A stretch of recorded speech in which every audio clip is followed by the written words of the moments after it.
We often look at successful people and feel like they were destined to be where they are now, or that maybe they have a leg up or specific talents that led them to where they are. And those things could all be true. But at the end of the day, if they never got started, they would never be where they are now.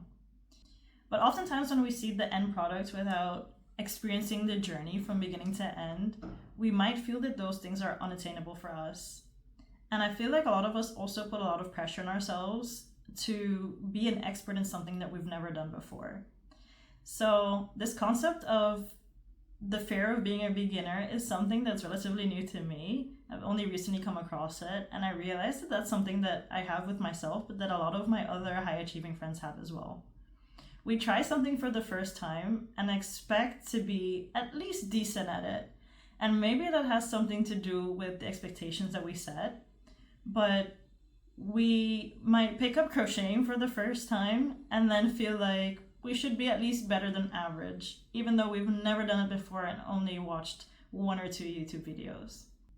So one of the things that I'm trying to do now is to approach new situations as a beginner and to give myself some grace in knowing that, okay, if I'm doing something that I've never done before, why is it fair to expect myself to be on the same level as someone who has maybe 2 or 3 years of the same thing under their belt?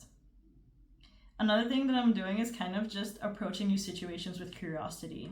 So instead of, oh, I have like a certain level that I would like to be on for something, what does it feel like to do this thing? And that way you can kind of bring in the passion to some things as well, like picking up an instrument, for example, just knowing that, hey, I'm going to try this out, and if I like it, I like it, and if I don't, that's also okay.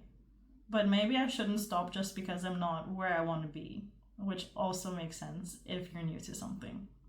So another place that I'm trying to implement this is in the work context. And they say that growth happens when you start doing things that you've never done before.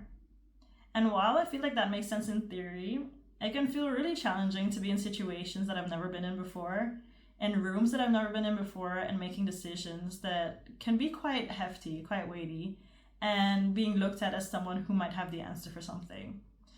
But I also know that I'm put in certain rooms for a reason. So based on my experience, based on how I carry myself, based on my education and all of those things, they led me to where I am now and to people trusting me. So I also need to be able to trust myself. What might help with this is finding a mentor who's been able to accomplish what it is you would like to achieve. I think for me, the most interesting would be to find someone who is only a few years ahead of me, because that way they know very detailed the steps that they've taken, instead of maybe someone who is like eons ahead.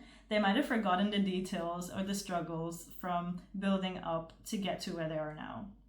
One trap that I'd like to avoid in the future is getting stuck in the self-help trap. I've been in this for a lot longer than I'd like to admit, but consuming content and not acting upon it, or acting very selectively upon it, is such a waste of time. You feel like you're making progress because you haven't been sitting down doing nothing. You've been consuming content, you've been making notes, you've been doing all those things. But until you put things into practice, you are not going to get very much further than where you are right now.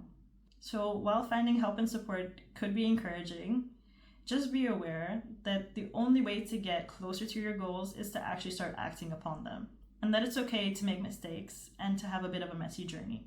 Because at the end of the day, no one's journey is going to be exactly the way that yours is. They say it's easier to change a ship's course when it's already moving than when it's stationary. So start now, try today.